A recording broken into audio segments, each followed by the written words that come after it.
Le spécialiste diagnostique un trouble de l'attention causé selon lui par une alimentation beaucoup trop sucrée. Le cerveau baignant dans un océan de sucre ne va plus savoir comment gérer l'apport en sucre, comme s'il y avait une forme de résistance qui se créait.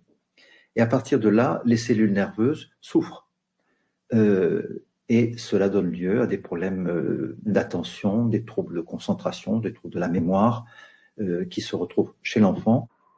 Le médecin prescrit une diète nutritionnelle, la suppression de tous les sucres rapides comme les sodas, les biscuits ou les confiseries. Dès les premières semaines, les nuits de Kéliane s'améliorent. Avant, je dormais très mal, je ronflais beaucoup et des fois je m'étouffais dans la nuit et j'étais obligée de mettre un masque pour dormir et je me sens beaucoup mieux. J'arrive mieux à dormir, je ronfle pas trop et je me sens mieux dans mon sommeil. L'enfant récupère mieux et du coup, peu à peu, la sérénité revient. Ça l'a rendu très très calme en fait. J'ai remarqué de la concentration, beaucoup de concentration. Donc il se posait, il réfléchissait, il se concentrait. Alors qu'avant, non, pas du tout. Il était hyperactif. Aujourd'hui, beaucoup de recherches scientifiques pointent les liens entre le sucre et certaines pathologies.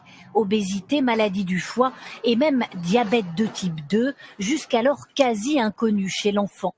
Les autorités sanitaires tirent la sonnette d'alarme et dénoncent un environnement qui sursollicite les plus jeunes. Il faut qu'ils apprennent à en consommer moins, mais pour ça aussi, il faut qu'ils cessent d'être surexposés à un grand nombre de sollicitations publicitaires, dans la rue, sur les écrans, énormément de produits très attractifs.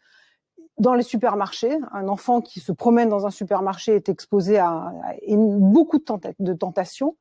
Pour un enfant de 4 à 7 ans, l'ANSES préconise 60 grammes de sucre par jour maximum. C'est l'équivalent de la dose contenue dans une seule canette de soda.